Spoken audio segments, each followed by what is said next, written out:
titigil pagtatalo niyo mag-asawa? Nakakarindi! Rinig na rinig sa buong kabahayan. Pwede ba, Mama? Huwag ka makialam. Away naming mag-asawa to.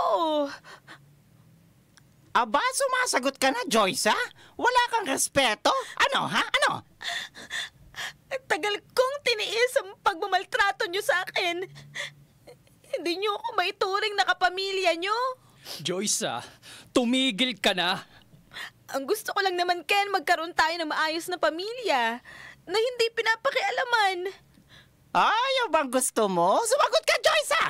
Oo, at simula ngayon, hindi mo na ako masasaktan pa dahil aalis na kami ng apo mo.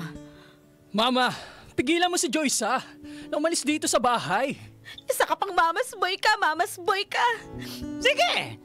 Simula ngayon, hindi ako makikialam sa inyo mag-asawa, pero pwede ba lumayas na kayo sa pamamahay ko? Sige, simula din ngayon, Mama. Lalayas na kami ni Joyce, Ken! Dito ka lang, hayaan mo si Joyce umalis. Hindi, Mama. Asawa ko si Joyce, Kung gusto niyong manatili kami sa bahay na ito, huwag niyong sasaktan o sasabihan ng masasakit na salita si Joyce, Sige, anak. Tanda mo ito, Joyce, Palakihin mong maayos ang apo ko at dun palang matatanggap kita ng buo. Sa tingin mo ba, hindi ko ginagawa ng maayos ang pagiging ina ko sa anak namin?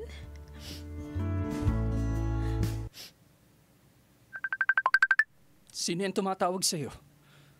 Si Papa. Susunduin na niya ako dito sa pamamahay niyo. Oh, teka lang, huwag mo akong hawakan sa braso, Mama. Nasasaktan ako. Huwag ka nang umalis, Joyce, Sige na, kung kinakailangan babaguhin o alisin ko ang kagaspangan na ugali ko.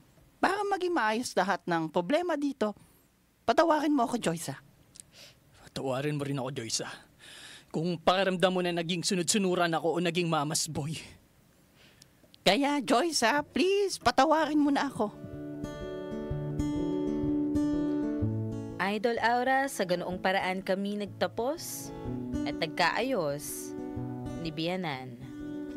After noon, hindi na siya nakialam sa mga desisyon ko at sa desisyon namin ni Ken. Alam ko, minsan, kita ko sa kanyang mga kilos na hindi pa rin sang-ayon, pero natuto na ito na itikom ang kanyang bibig. At suportahan na lang kami ni Ken. Hindi na ito nagkokontrol sa mga tao sa kanyang pamamahay. Natutuwa ako dahil kahit paano, nagbabagong buhay o nagiging mabait na si Bianan sa akin. Maraming salamat, Idol Aura, sa pagbasa ng aking kwento. Ako po si Joyce at ito ang aking kwento.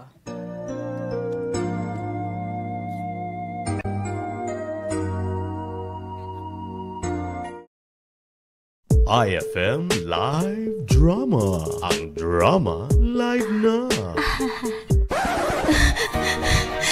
Ayoko na sa'yo! Di ko na kaya. Ang baho-baho mo na! IFM Live Drama.